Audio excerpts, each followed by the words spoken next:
Are you interested in MasterVolt electrical products for your boat? Or maybe the CZone system? Well, this video is just going to give a rough overview of my experience.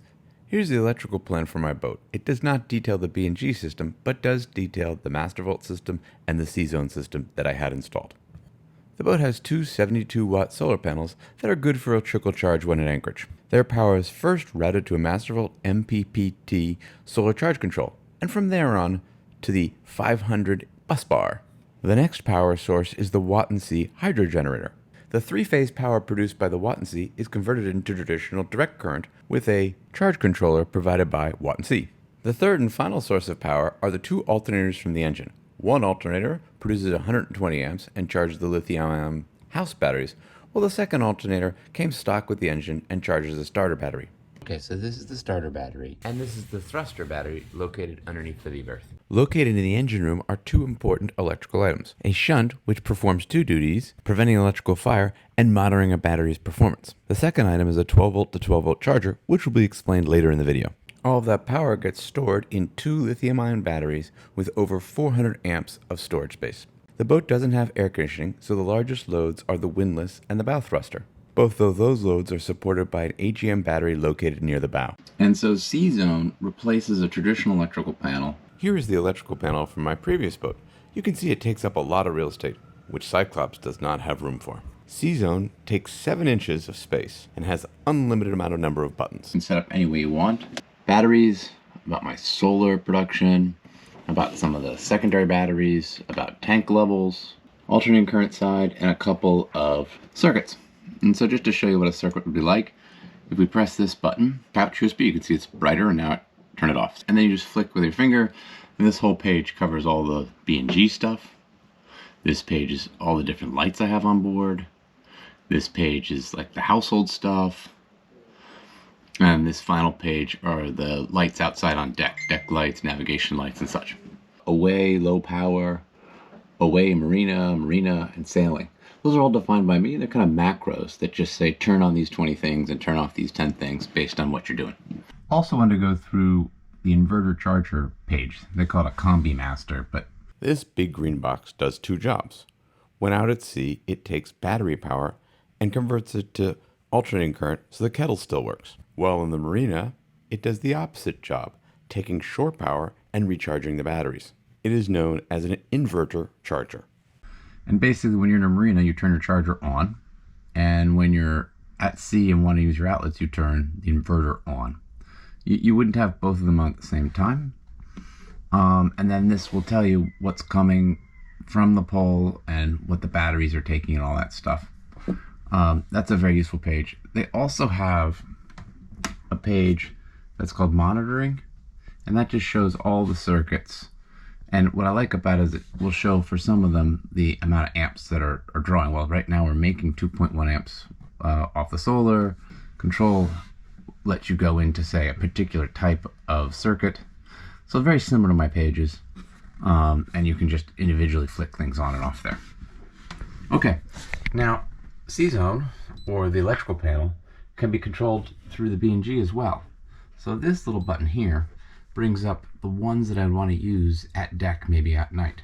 So I want to change a sail, boom, turn on the spreader lights. And blue means the spreader light's now on. And that's right in the chart plotter while you're sailing, boom, boom, they're off. A more cumbersome way, but that has all the power of CZone, exists here, where you can go control and monitor. And then let's choose lighting again, and we just say, oh, we want the lights that are on here, and boom, turn them on. And now there's a LED strip light that just made the little bit brighter where I am. Oddly enough, and maybe somebody can tell me what I'm doing wrong, but the only way I can turn it off is not by pressing the off key, but by pressing the on key again. So I have an instrument page, and this is kind of the page I use maybe when I first arrive at a marina. It lets me check on the AC side, shows me the hertz, shows me it's good, reminds me of how much fuel I have, in my second tank how much I have, how much water. There's the network, which allows anything that says MasterVolt on it to speak to other things that are MasterVolt. There's the inverter charger, and this is the high output alternator regulator. There's the solar meter, There's a 110 to 112 charger for the battery when you're in the marina. Oh, there's the solar meter. You get the whole point. MasterVolt things, and they like to communicate. You know, alternator will tell itself, oh, we're too warm, or a battery will say, I've got enough energy. And that's its own isolated network. There's sort of three networks that exist. The first one we all sort of used to. It's the NMEA network, and it's how the B&G speaks to other B&G bits about wind speed, about your charts, all that type of stuff.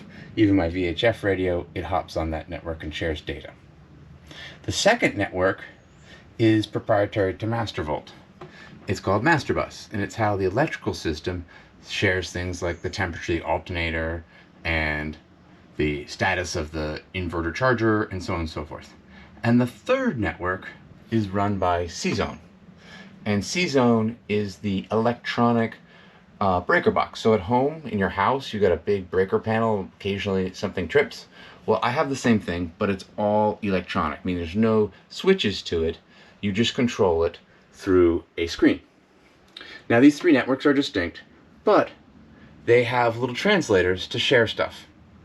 And why that's important is when you modify stuff on the MasterVolt and on the CZone, it has to get shared across the three networks, because the B&G is also a control screen for the electrical system.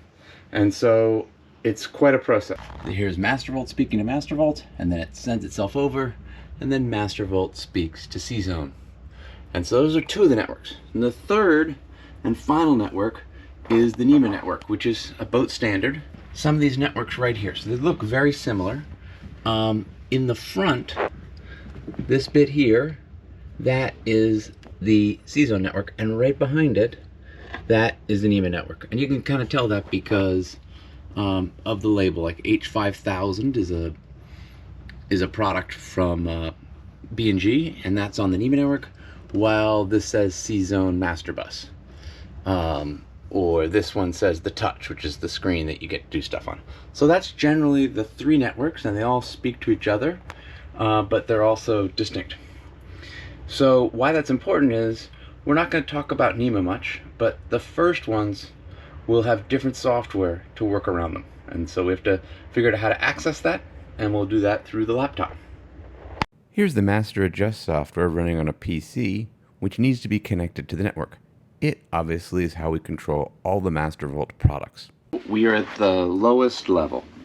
This software is called MasterAdjust, and its only purpose is to hop on the MasterBus network and speak to all of the items that MasterVolt has provided. So let's go look through that list. This solar meter, get a photo of it, and you can go monitor some of the stuff on it. And so it's saying 1.6 amps is what the solar is producing right now. And you can add an alarm to it. You can get some history stuff, not terribly useful. There's some configuration stuff in here as well, and a way to trigger events. So that's going to be true in different formats for every item that's on here. Let's go look at the next item. This is the Mac Plus 1212. What the Mac Plus 1212 does is it reconditions the power. What I mean by that is the high output alternator sends out voltages that match the desires of lithium-ion batteries, but are not terribly good for the AGMs. So it takes in 12 volt direct current, increases the voltage, which the AGM likes, and sends it on to the batteries for both the starter motor and the bow thruster. And you can look at it right now. It is charging, but on float, and 13.6 volts. Let's compare that. If we pop out of the lithium batteries, well, they're at 13.6 as well, so there goes my thesis. But at times they'll be more for the lead acid battery and less for the lithium ion. I think it's because it's on float, it's such a low number. Okay, now we've hopped to lithium ion. You'll see there's two of them. I have two batteries. And when you go into them, you can get some amount of data about their performance. I haven't yet seen how to get as low as the cell-by-cell data. Here's the big daddy of them all. This is the inverter charger. And let's go to the summary page. We see there, that's what it looks like. And all of these have potential software to them. And I have updated some, but not all. And I'm a little fearful. We can go see what's going on with the inverter charger. Now, we know our screen does this, but if for some reason you couldn't use the screen, it's saying it's charging, it's in a float state, it's taking 3 amps, it's getting 243 volts from the pole, and a 50 hertz frequency. So that's just the usual stuff, but you get this on your laptop. Okay, continuing on. DC distribution. So these are really fancy bus bars. And so all the power coming into the boat goes into one of these, and all the power going to the circuits comes from another one. So when I say power coming in, like solar and hydro and alternator, they all come in here. And then on this one, all this energy is going out to those miniature breaker panels that make up the CZone. Next one is this bridge. We talked about the bridge being the way that it can communicate. So that's all it does, is works on communications. And it's letting CZone and MasterVolt talk to each other. This is something which I don't know why I have. It is a relay to be able to break the connection of the hydro generator. I don't think I really need it. It's been a little bit of a nuisance, but I figured it out now, so it's no longer a nuisance. So I'm not 100% sure what that does. It might just communicate the status of the solar's performance. And so we've covered all these things. Wait, how do you wire it?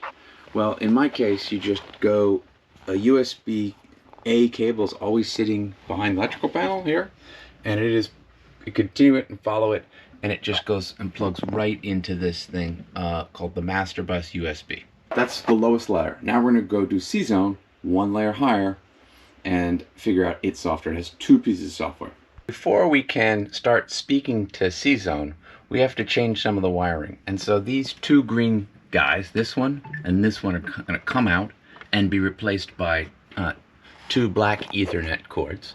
And then this blank part of CZone network is also going to get a plug. So I store it right here. Here we go. Pop this guy out, pop this guy out. So we're plugging this back in. Man, I'm like a Formula 1 pit crew here. There we go. And find the end of this, and we go to blank, and we gently insert it in there. Okay, now effectively we can talk to MasterBus, and we could talk to NEMA, and we can talk to CZone with that wiring. CZone's configuration tool. That's the lower level of the 2 CZone apps. And the first step always is to do something called read config from network. And that basically goes out to the CZone and will list all of your components it sees with its most recent configuration. And the danger anytime is if your configuration gets kind of lost, if that's the right word for it. We'll start at the bottom. That's the MBI, that's the little translator. Above it, it's the wireless interface that you can probably figure out. And then I have 1 chart plotter on, 2 chart plotters off, and the touch screen, which is CZone's interface. And they're black because they're off. Never do any real work on updating the config with any screens off. Because B&G, when you do a change to the config, needs to know about it. Otherwise, if the configs aren't the same, the B&Gs just won't even start up. So it's very dangerous. Always have all 3 greens on. And I even, not required anymore, but I still do it, I go into the CZone, I move the fuse for both the B&G nav and the B&G cockpit, and I force them to always on. Then there's the signal interface, which is purely for right now my bilge alarm.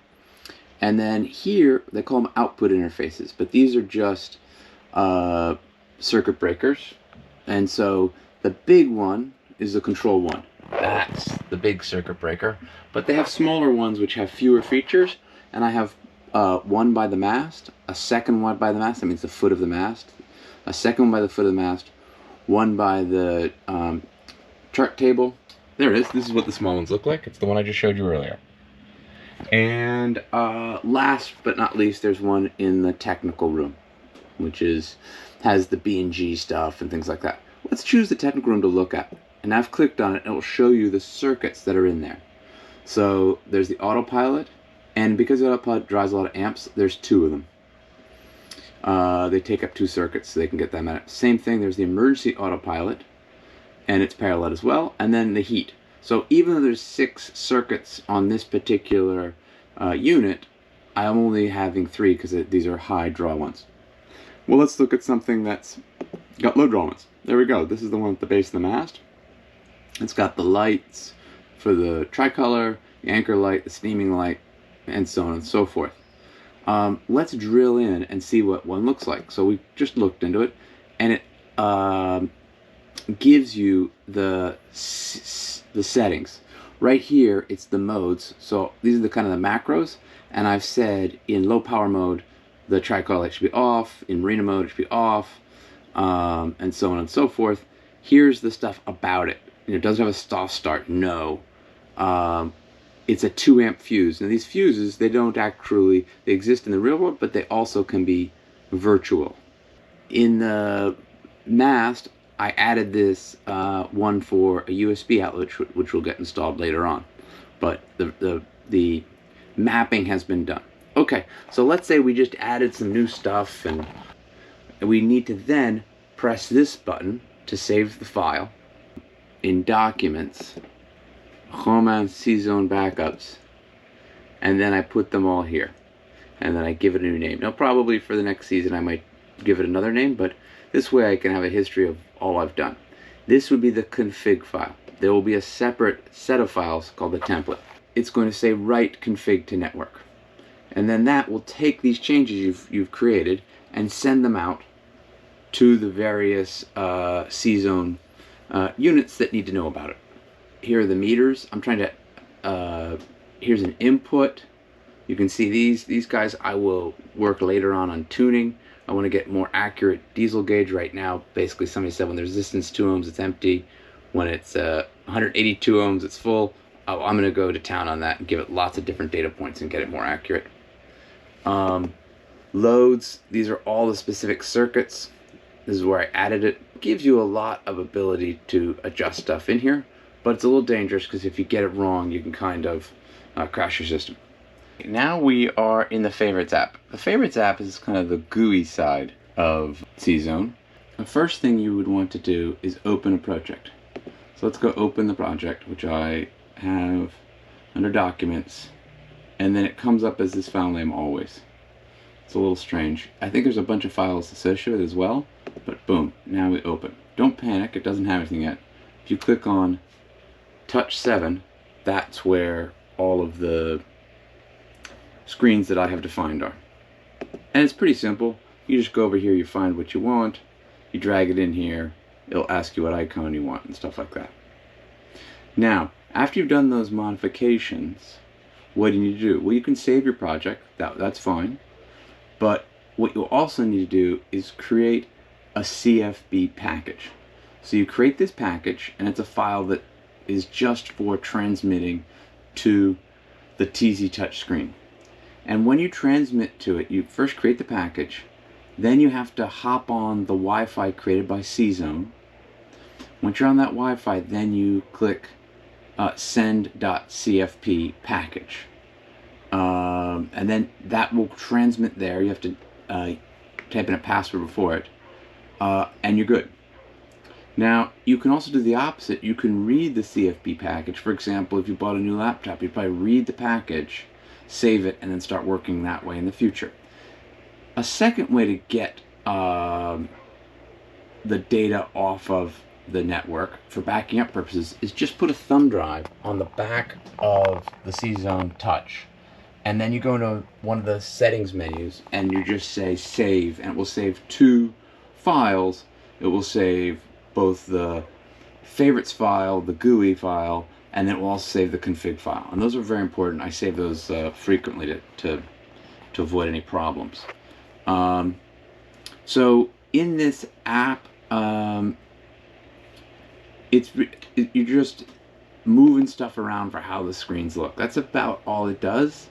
A couple of reminders, yes. CZone has a portal. In that portal, it's got a whole bunch of really good manuals, and it's called the CZone portal. And you have to register to get the stuff there, and then everything will appear. It has great manuals, and it has all the files you need to download. A couple other things I forgot to mention. One is after doing an update to the firmwares or whatever, something important, if you want to reboot CZone, you need to do it by absolutely positively killing the power. And for my case, that means turning off the isolator in the technical room for the house bank and turning the switches on the batteries off. Then finally, you will get both of these lights that are here to go dead. It's the really important one is the network light has to go dead. And so that then, you give it a few seconds, you give it power again, and CZone will do a full reboot. It won't affect MasterVolt. MasterVolt actually has a RJ35 cable going into the batteries where it still can grab power. And this is kind of an issue for me. I'm trying to get the boat to be 0 amp for the winter, and the only way I can do it is just to turn the batteries off and isolate them.